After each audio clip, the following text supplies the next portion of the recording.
Good evening once again. I'm Keith Ranford. Our top story tonight, the still undecided election. It is one of the most decisive elections of our generation and one of the most stressful for many people. Ironically, today is National Stress Awareness Day. It's a day focused on reducing the stress factors in your life if you can. But what else could we expect from the year 2020? When it comes to stress, this race for the White House is only one of a number of races that will go down in history. Tonight, 7 Eyewitness News reporter Ed Riley goes in depth to walk us through a timeline of some of this country's biggest and toughest political battles. The conservative liberal thing, and the name calling and all this. We're really under siege right now. The 2020 presidential election divided the country, with people taking strong positions for both President Trump and former Vice President Joe Biden. As the nation waits to see who wins, tensions are very high. What can a country do with all of this anger? 85-year-old Bishop William Henderson has voted in presidential races since the 1940s. He's also the longtime pastor of the Michigan Street Baptist Church in Buffalo.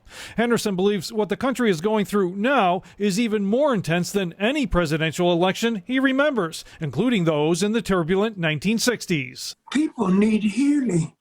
Our nation needs healing.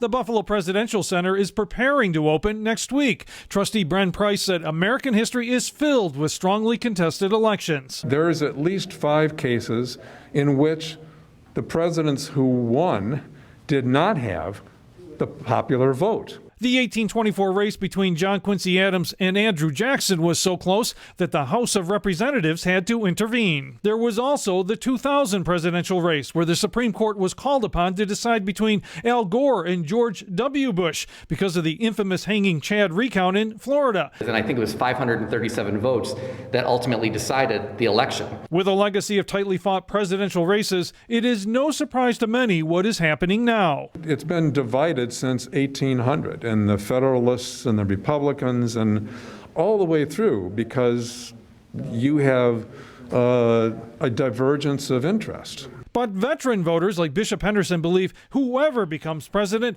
must make it a priority to help heal the country. It's going to be a terrific job because the country is very, very broken. So, will the race between President Trump and Joe Biden go down in the history books as the closest of all time? Only time will tell. In Buffalo, Ed Riley, 7 Eyewitness News.